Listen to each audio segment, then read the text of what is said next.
The Dr. Terri Show is presented by Evexias Health Solutions. Evexias Health Solutions is an emerging leader in the integrative medicine on a mission to positively impact people's lives through the transformation of healthcare.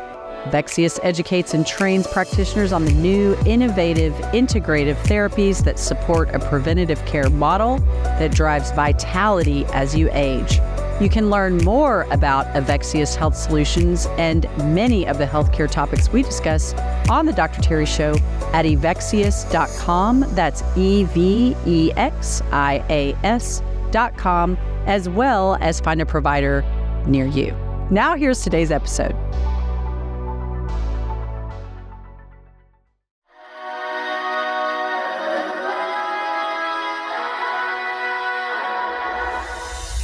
Hey there, welcome to the Dr. Terri Show. I'm so excited that you're here. Today's episode, we're really just kind of going to high level talk about what this is going to be all about.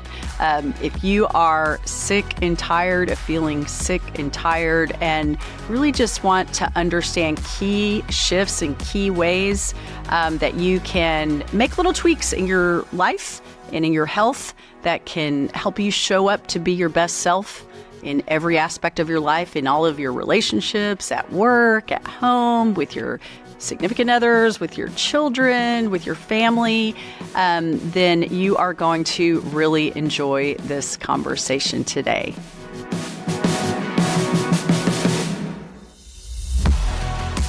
Hey there, I am Dr. Terri Denai, and I'm so excited to be here, and thank you for tuning in. I'm really passionate about so many things, but primarily health, wellness, disease prevention. I'm a doctorally prepared nurse practitioner. I have 2 clinics in the Dallas-Fort Worth area of Texas, and I lead a training company where we train healthcare providers along with a really amazing educational team across the country in primarily hormone therapies, but also other integrative therapies that really just help people be well and prevent disease.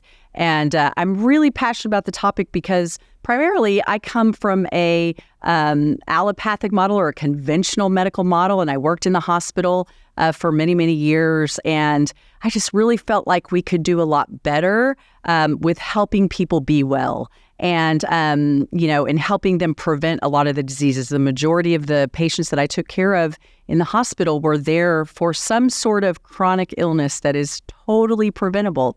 So I shifted my focus and started really delving into learning more about disease prevention. And over the last 15 years of my clinical practice, I have seen patient after patient after patient just reclaim their life, reclaim their relationships, and then they end up bringing their families in and their children in, and we just have an amazing team. And then as I started to really wanted to expand my reach, the best way to do that is to train other clinicians, doctors, nurse practitioners, physicians, assistants, that are equally passionate about giving people health back. And so many healthcare providers that have come through our trainings over the last about 13 years now that I've been training are just so excited because they say, I've heard this over and over, I'm so excited to have learned these things. It's given me my passion for medicine back, why I went into medicine in the first place to take care of patients. And then on the flip side of that are all the patients that I have come across through the years that have just said, thank you for giving me my life back, my health back. And then the multiple questions that start to come at us. And so that's really what I really wanted to develop this podcast around, was educating the consumer, educating healthcare providers, just about things that we're not really taught. There's a lot of confusing messages out there about what's good and what's healthy and what's not, and should I do this and should I do that, and does this cause cancer, and does this supplement gonna help me live longer? All of those things that are so confusing. That's really what I'm here to clear up. And I'm really excited about it. So I'm going to just pull it back a little bit and just kind of talk about hormones, because that is my specialty. Hormones are the foundation of every single body process. And I'm not just talking about the hormones that we're familiar with, the ones that, women are familiar with as they transition through life, like estrogen and progesterone, but also testosterone and DHEA and cortisol and melatonin. These are all very important players in the human body. And one of the things we have to realize is that even the word hormone, it means to impel, to urge, to cause an action. That's what it means in the Greek, or I arouse to activity. And so even the word hormone kind of tells why they're so important. And there's literally hormone receptors in every single cell in the human body, from head to toe, from eyeballs to our taste buds, to the cardiovascular system, to the brain, for our memory. I mean, literally, there's not a body system in the human body that is not impacted by a hormone or multiple hormones or almost all the hormones. Thyroid is another big one that's so important to understand. And so when you understand that it's not just about reproductive health, it's not just about hot flashes for women as we reach a certain age, it's not just about sexual function, all of those things are important, and all those conversations are going to happen throughout the weeks, of course, but really understanding the role that hormones play really as a root cause of many disease processes when they're out of balance. The other thing that we're going to talk about is how important it is to understand that this isn't just a conversation for a certain age group. I think that's a big myth that we have to kind of wrap our brains around, that this hormone conversation really kind of starts in childhood now, because we're seeing so much hormone disruption in children. So all across the lifespan. Of course, we're going to talk about, teens and 20s and 30s after having children. And then, of course, for most people, this conversation really gets valid when we get into our fourth and fifth decades of life. But it really starts way before that. So a couple of myths we'll be dispelling is about the age factor. It's also about, testosterone is just a male hormone and estrogen just a female hormone. That's not quite true either. So we'll be talking a lot about that as well. So one of the first things that I really want to kind of get into is, what are the hormones? What hormones are important? What do we really kind of need to learn more about? The other things that are going to be really important in this conversation is how the gut plays a role in hormone metabolism, and how the food and things that we eat play a role in how our hormones function and how our receptors function, right? So this is just a really big conversation that has a lot of spokes. There's a foundational core, but there's offshoots of this conversation that are going to be really fun to have in the coming weeks. But let's just first talk about what are the key primary hormones that most people really should understand across the age spectrum, right? Okay, so for the sex hormones are estrogen, testosterone, progesterone. Those are the primary hormones that the female makes: estrogen, progesterone, and testosterone in her ovaries, and also a little bit by the way of the adrenals from another hormone called DHEA. DHEA and cortisol are very important adrenal hormones. They play a role together. They're very synergistic. They work really well together. When one is up, the other is down. And when the other one is up, the other one is down. And it can really wreak a lot of havoc. So understanding this cortisol connection is really important. And then for men make primarily testosterone, but testosterone in men also converts and turns into estrogen to a small degree. And it's a very powerful hormone for men. So a lot of men don't understand that their body makes estrogen and it needs estrogen. It's vital to brain health and cardiovascular health and so many other things that we're going to talk about. And then we've got a couple of other hormones that are really important for overall functioning. Everyone knows about thyroid hormone. The problem is so many people don't know what to look for when the thyroid is a problem. And that's including a lot of clinicians. We've really didn't learn about thyroid very well in our primary clinical training. And so some of those things I want to shift is a real paradigm shift in the thyroid conversation. But thyroid, we're pretty clear that thyroid plays a huge role in our metabolism, and I think that's what most people think of. But it also plays a huge role in mental health. All of the hormones play a huge role in mental health. We'll do a whole conversation on mental health and depression and anxiety and all the different hormone hormonal and gut impacts of that. But thyroid plays a significant role in the cardiovascular system as well. So there's a lot of things to understand about thyroid that we could spend many episodes talking about. And then another key hormone is melatonin. Really need to understand that melatonin is so important for so many things. A lot of people think that melatonin is just for sleep, and it's really not. It's actually secreted in dark when we sleep. And it's the primary hormone of our circadian rhythm. It's the primary hormone of inflammation. And when our melatonin levels are suppressed because of all this light and stimulation that we're constantly exposed to on our technology, our phones, it really disrupts that melatonin. And there's a lot of really great studies that are sadly pointing to the increased rates of cancer, especially in night shift workers and people that just don't get that dark, that they need to secrete melatonin because we fall asleep with our TVs on, or, teenagers that fall asleep with their telephone right here and it's pinging all night. So all of these things really cause a lot of health issues in everybody, really. Sitting here scrolling on, social media, watching videos right before you go to bed is just a killer for your melatonin. It really confuses the body.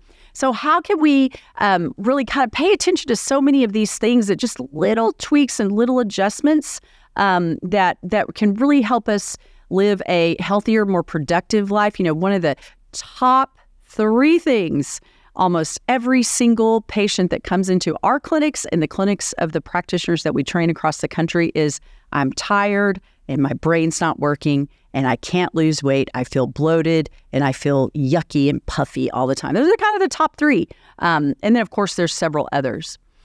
So that's kind of just a little high-level foundational of what's to come in the coming weeks. But I want to get into a little bit deeper dive on the different hormones and what does it feel like when these hormones are out of whack? There's other conditions of hormone imbalance like PCOS or polycystic ovary syndrome that is really more related to insulin resistance and, pre-diabetes. So all of this stuff is just kind of interconnected. But let's talk about testosterone first. Testosterone is an amazing hormone that, again, females, they're primarily made in the what we call the gonads, or the sex organs, ovaries for females, testicular production for males. And it plays a huge role in every body system.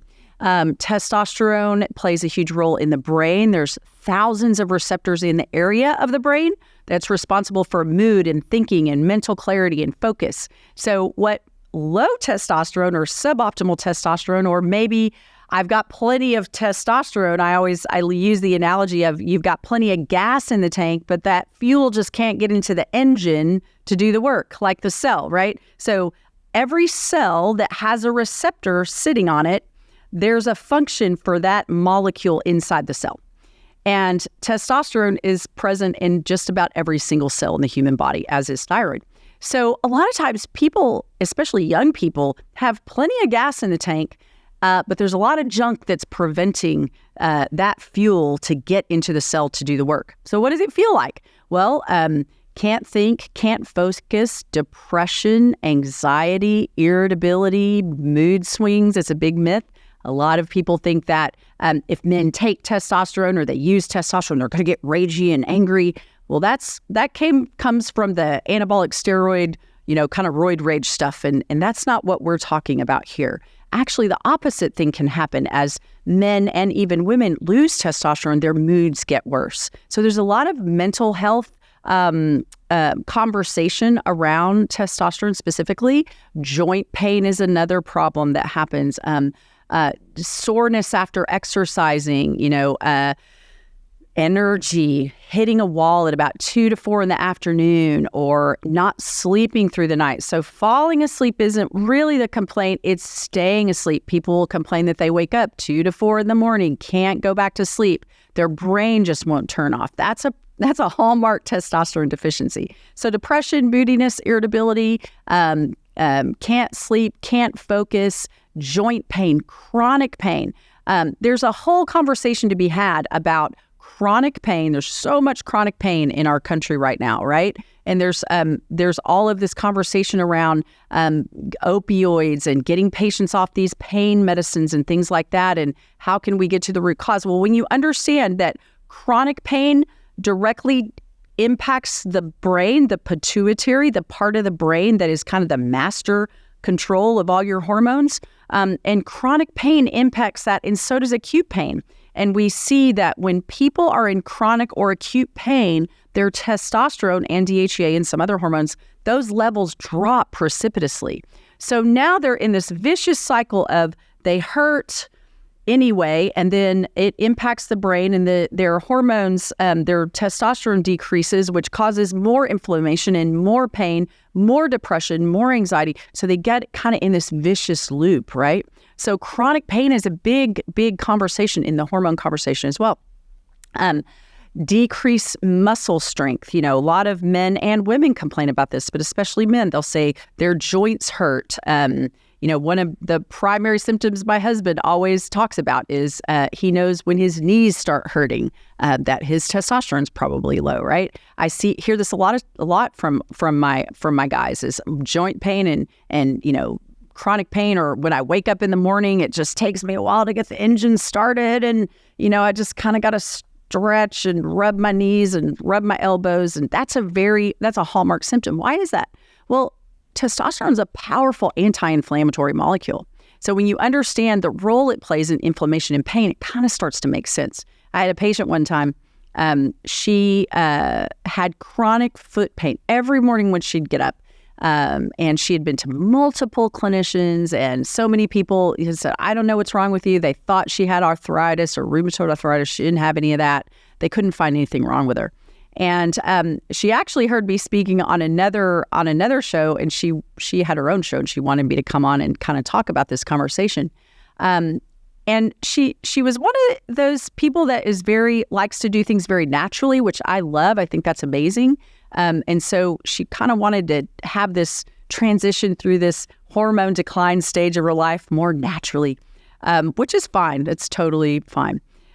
So she thought she felt pretty good everywhere else. Well, when she heard me talk about pain, it sparked something in her, and she's like, I wonder if this testosterone thing or my hormones play a role in my pain. And so she came in and let us do an evaluation of her, and she had a lot of deficiencies. We fixed those. And she calls me about 5 days later, and she said, I don't know if this is placebo or what is happening, but this is the first time I've woken up in years without foot pain. And so it's really impactful because, this was something she dread, in the morning. She'd lay there and go, just this stress about even just getting up out of bed because the pain you're going to feel increases cortisol levels, which increases insulin resistance and increases belly fat. It all works together.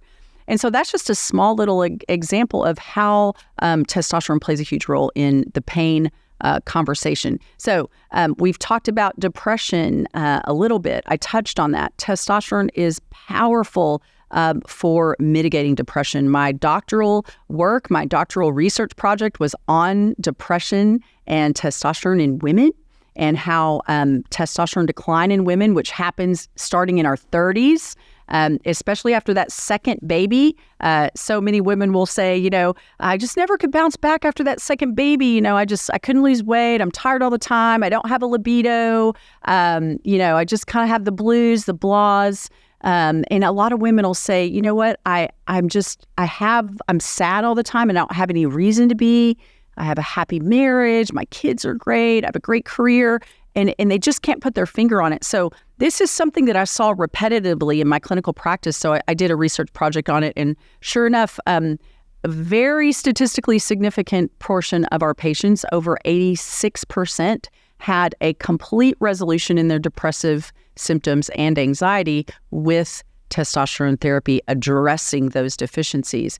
Now, we can't really say the same for a lot of the medications that are prescribed for depression, because a lot of those medications that are prescribed for depression just kind of make you emotionally labile. I mean, you're not happy, you're not sad, you're just kind of flat, right? So testosterone plays a huge role in the brain with depression, anxiety. We'll get into that a lot deeper in future episodes. Depression, anxiety, irritability, mood swings, can't think, can't focus, chronic pain, weight gain. Those are low libido. Of course, we can talk about the obvious. That's going to be a whole conversation in a future show. But let's move on to estrogen. Estrogen is a really important hormone for men and women, especially as women transition through midlife and estrogen levels start to fluctuate and decline. So this is kind of the trajectory of hormone decline for women. The first thing that goes is testosterone. Testosterone kind of starts to decline in our 30s. It gets worse in our 40s and then in our 50s and 60s, and it's just, in the tank. And then progesterone is next. So progesterone is another ovarian hormone that's starts to decline in our 40s. Progesterone is a calming hormone. It's very beneficial to the brain. It's an anti-anxiety hormone. And so that's where a lot of times in women in our 40s, when our testosterone is getting low and now our progesterone is getting low, but our estrogen is still clicking along up here, there's a big imbalance there. And that's why, anxiety and sadness and mood swings and all of those things get exacerbated or worse in our fourth decade and on into our fifth decade. Estrogen also plays a profound role in the brain. I'm very passionate about this part. I've done a lot of research. I speak on it at medical conferences all the time, but we now know estrogen is an actual preventer of many neurological chronic diseases like Alzheimer's disease, strokes, just dementia in general, memory, cognition. Just finished a really cool study with the Brain Center in Dallas, and just looking at the impact of estrogen on the brain. And our preliminary study was really cool. We saw, just like I thought we would see, a definite significant improvement in cognition and brain function throughout the course of a year in women that were not on hormone therapy, and then they started a hormone therapy with estrogen. So really cool stuff happening in the brain with estrogen. Estrogen is also powerfully anti-inflammatory. We saw a lot of these studies coming out during COVID where women that were on estrogen or women who were on estrogen therapies had a much less risk of dying from COVID and other acute respiratory and acute viral illnesses. So that sparked my interest, and I kind of wasn't really sure about that. And I'm a researcher. I just kind of have to know. So I just go down these rabbit holes. But there's really a lot of data coming out around that. And also in men that were on testosterone were also protected because testosterone converts to estrogen in men. So we know estrogen has this really big impact on the immune system. So it's what we call an immunomodulator. It modulates the immune system in favor of our health and wellness. So these are things people don't really know about estrogen. We just kind of think isn't it just for hot flashes or something, right? Well, when a woman starts to decline, her estrogen is going to have hot flashes, of course, but it's just a much bigger conversation than that. Also plays a role because it's such a powerful anti-inflammatory. It plays a role in chronic pain also.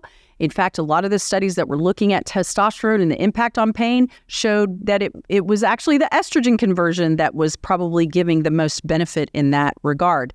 The other area is the heart, the cardiovascular system.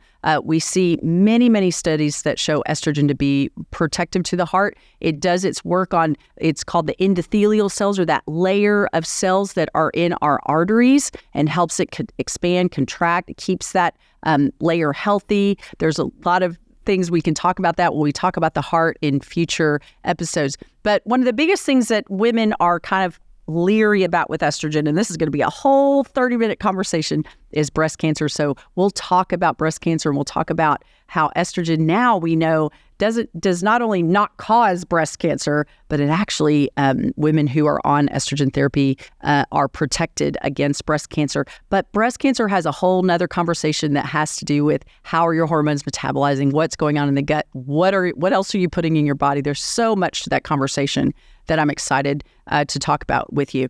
And then, of course, we talked a little bit about the adrenal hormones, cortisol and DHEA. We'll get into that in future episodes. And then, of course, I love talking about melatonin. I'm excited to talk about food and how food is impacting this whole conversation, how the gut is impacted by this whole conversation. Do we have to worry about plastic? I have a glass straw in my water bottle, that's important. We'll talk about that later. But I'm really excited to go on this journey with you, go on this journey of just learning about little tweaks and changes that I can do to be well and stay well, just small little incremental changes. So big takeaway for today is tune in, subscribe, follow me on future episodes because we're going to go really deep on a lot of these conversations. I'm going to have other guests on the show that are going to have these conversations with me. A lot of guests that are experts, more experts than I am in certain areas that we'll be talking about. And I'm really excited to do this with you guys. So stay tuned.